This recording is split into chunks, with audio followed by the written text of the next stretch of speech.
Like father like son. Ito ang makikita sa solid na pamilya ng ating mahal na Pangulong Bongbong Marcos. Mula sa kanilang mag-ama hanggang sa mga anak niya. Isa pang kapansin-pansin na pagkakatulad ay ang fashion statement ng mga Marcos boys.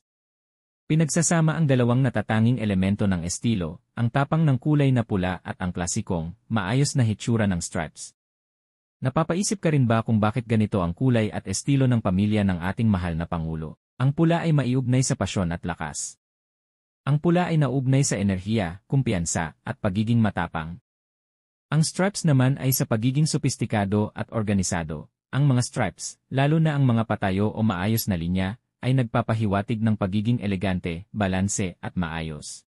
At sa simpleng kahulugan, nagkakaisa, nagkakasundo, nagmamahalan, may respeto sa isa't isa, at ginagalang ang bawat miyembro ng pamilya ng ating mahal na Pangulo.